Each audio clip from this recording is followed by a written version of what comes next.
याद रखिएगा, यहाँ पर आने के बाद माँ नर्मदा के चरणों में मांगने की जरूरत नहीं रहती। माँ नर्मदा सिद्धदात्री, वो अपने आप आपके भावों को समझकर उसको सिद्ध कर देती। सिद्ध कर देती मतलब सफल कर देती। सुफल मनोरथ होई तुम्हारे, वो स्वामी जी ने कहा है जो भगवत आराधन में लगा रहेगा उसके सारे मनोरथ पूरे होने ही होने।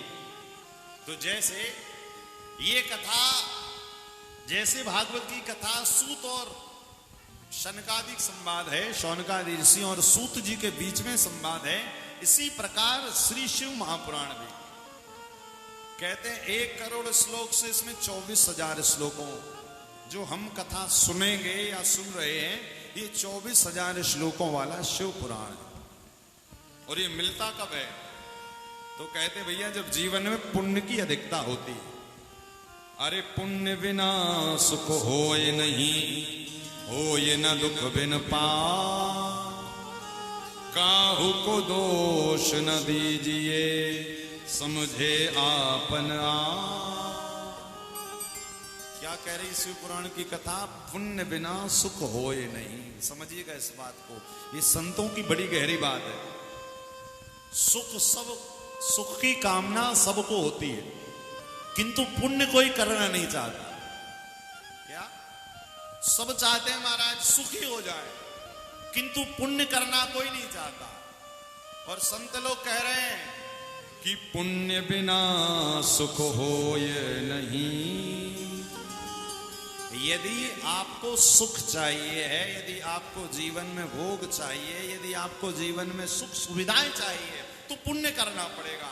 और इस समय पर सबसे बड़ा पुण्य यदि कोई है तो नर्मदा के तट पर बैठकर ये शिव पुराण ही हमारे जीवन का सबसे बड़ा पुण्य है। इसी कारण मां नर्मदा को पुण्य सलीला कहा जाता है। पुण्य यदि बढ़ाने हैं, देखो सुख यदि प्राप्त करना है तो पुण्य करिए, और पुण्य यदि करना है तो नर्मदा तट पर आकर शिव पुराण सुनो। पुण्य बिना सुख होए नहीं, होए ना दुख बिन पाप। देखो पुण्य किया तो सुख मिला, और जब हमने पाप किया तो दुख मिलता है। याद रखिए, लोग कहते हैं महाराज हम दुखी हैं। दुखी बाहर का कोई व्यक्ति नहीं करता आपको, व्यक्ति अपने पाप कर्म के कारण ही दुखी रहता है। और जब समस्या आती तब जाते हो, हे नर्मदा मैया वो कृपा करो, हे भोले बाबा, हे भोले भंडारी, हे औगड़दानी। इसी कारण जीवन में पुण्य बढ़ाते रहिए। अरे पुण्यों की है ये खेती, फल आज पा रहा है। किस ओर तेरा जीवन, किस ओर जा रहा है। अरे किस ओर तेरा जीवन, किस ओर जा रहा है। इसी कारण ये पुण्यों की खेती है भैया, इसको बढ़ाइए, बनाइए, सिंचित करिए। और जब इस पुण्य रूपी वृक्ष में फल लगेंगे तो पुण्य रूपी वृक्ष में फल हमेशा सुख के ही लगेंगे। और जब आप कोई पाप करेंगे ना तो पाप रूपी वृक्ष में तो फल हमेशा दुख के ही लगने वाले। तो आइए सुनिए, पुण्य मां सलीला, पुण्य सलीला मां नर्मदा के तट पर ज्ञान की, तप की, वैराग्य की भूमि है, मोक्ष को देने वाली है शिव महापुराण की। शौनकादि ऋषियों ने सूत जी महाराज से कहा प्रभु ऐसी कोई कथा बताइए जो जीव के संचित पापों का शमन कर दे, उसको भस्म कर दे। तो शौनकादि ऋषियों के बीच में सूत जी ने कहा भस्म करने, पाप को भस्म करने की एक ही कथा है। कौन सी? बोले भस्म करने का काम भोले बाबा का है। देखो ब्रह्मा जी का काम जन्म देने का है, पालन करने का काम भगवान नारायण का है, और संहार करने का काम भगवान देवादिदेव महादेव का है।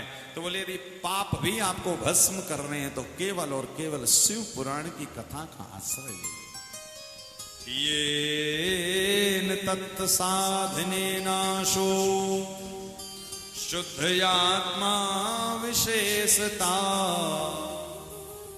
और देखिए सूत जी महाराज, शौनकादि ऋषि प्रश्न क्या कर रहे हैं? प्रभु केवल कथा नहीं सुननी है तो कि शिव प्राप्तिर भवेता, सदा निर्मल चेतसा। प्रभु केवल शिव पुराण की कथा तो सुननी है, किंतु शिव पुराण की कथा के साथ साथ ऐसी कथा सुनाइएगा जो हमें शिव प्राप्तिर भवेत्ता, जो हमें शिव जी की प्राप्ति करा दे। और शिव जी की प्राप्ति कराने के बाद बोले निर्मल चेतसा। सबसे मुख्य तो यही है, क्या कथा सुनने के बाद यदि हमारा मन वैसा का वैसे ही बना रहा, मतलब हमने कथा नहीं सुनी। देखो कथा सुनने के बाद क्या होता है, शिव पुराण में लिखा है सदा निर्मल चेतसा। हमारी जो चैतन्य सत्ता है ना, जो मन है, वो हमेशा प्रसन्न हो जाता है कथा सुनने के बाद। आप लोग प्रैक्टिकल करिएगा, जो रोज आएंगे ना कथा सुनने, और जब वो यहां से घर जाएंगे, फिर घर पर आपको कोई कितनी भी टेंशन वाली बात बताएगा ना, आपका होगा अच्छा कोई बात नहीं, महादेव सब ठीक कर रहे हैं। अरे हमारे आपके जीवन में क्या कष्ट रहा होगा। रामचरितमानस का दर्शन करिए, राम जी के जीवन में कितना बड़ा कष्ट था। वो तो था ही, रावण को जब मारने जा रहे थे बंदरों को लेकर, तो क्या किया, बोले रावण को तो मारेंगे, किंतु पहले चेला को मारने के पहले गुरुजी का जरा पूजन कर लिया। क्या किया, बोले समुद्र के इस पार बैठकर बालू के शिवजी बनाए राम जी ने। कहने का अभिप्राय है कि केवल मृत्युलोक के जीव नहीं, अपितु इस धरती पर जन्म लेने वाले, चाहे वो राम जी हों, कन्हैया हों, जितने भी जन्म लेते हैं, शिव जी का पूजन सबको ही करना पड़ता है।